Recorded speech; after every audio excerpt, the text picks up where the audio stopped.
आम्ही पतिव्रत नारी, आम्ही सावित्री सलेकी, आम्ही तर नारी शक्तीचा सन्मान म्हणून संसदेत 33% आरक्षणाचं बिल झालं आहे पास. नारी शक्तीचा सन्मान म्हणून संसदेत 33% आरक्षणाचं बिल झालं आहे पास. डॉक्टर श्रेनिक पाटलांचं नाव घेते. आज वड सावित्रीच्या पौर्णिमेसाठी खास, वड सावित्रीच्या पौर्णिमेसाठी खास.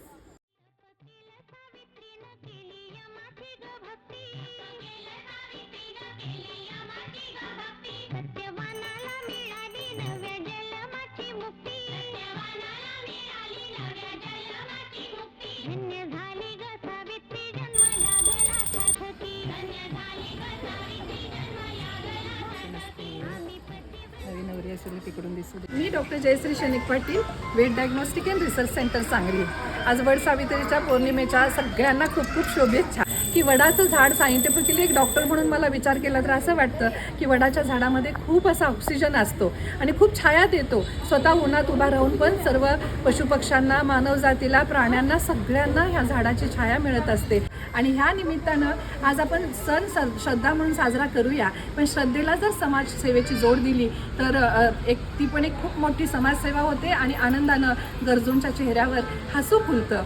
आणि मला आणखी महत्त्वाचं सांगायचं आहे की आज माझ्या सगळ्या मैत्रिणींनी आम्ही प्रत्येकीनं ठरवलेलं आहे, कारण जेव्हा आपण काही गोष्टीचं संवर्धन करतो तेव्हा ती गोष्ट पूजनीय असते. आणि आपल्या पूर्वजांनी ही संस्कृती जपली आहे, कारण ह्या वडाच्या झाडामागे सायंटिफिक महत्त्व आहे. इतकंच नाही, खाली मुळामध्ये माती शोषून घेतलेली असते त्या मुळांनी, त्याच्यामध्ये पोटॅशियम, फॉस्फरस, बरेच सारे न्यूट्रियंट जी निसर्गाला आवश्यक आहे ते असतात.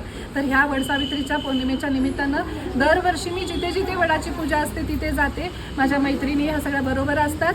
आम्ही एक पार्टी घेतो आणि इथं जो नैवेद्य पुजलेला असतो, कुणाच्याही भावनेला, श्रद्धेला तडा न जाता सगळ्या मैत्रिणींच्या परवानगीनं जो पुजलेला नैवेद्य आहे तो तिथेच खराब होऊन जाऊ नये म्हणून तो गरजूंना आम्ही देत असतो. आणि त्यामुळं खऱ्या अर्थानं त्यांच्या आनंदावरचं, चेहऱ्यावरचं हसू बघून, आनंद बघून खऱ्या अर्थानं ही वड सावित्री पौर्णिमा साजरी केलेल्याचा मनस्वी आनंद होतोय. आज आता आम्ही हा आणलेला नैवेद्य इथं गरजू आहेत त्या काकींना मी देत आहे, सन्मानानं देत आहे. आणि त्याचा सगळ्या मैत्रिणींनी मला सपोर्ट दिलेला आहे. त्या सगळ्या मैत्रिणींचं पण अभिनंदन आणि सगळ्यांना माझ्या पुन्हा एकदा खूप खूप शुभेच्छा.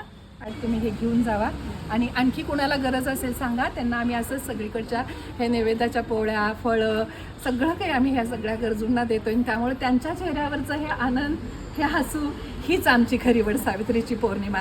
श्रद्धेला समाजसेवेची जोड दिली की खऱ्या अर्थानं सगळ्यांना आनंदच आनंद होऊन जातो. धन्यवाद.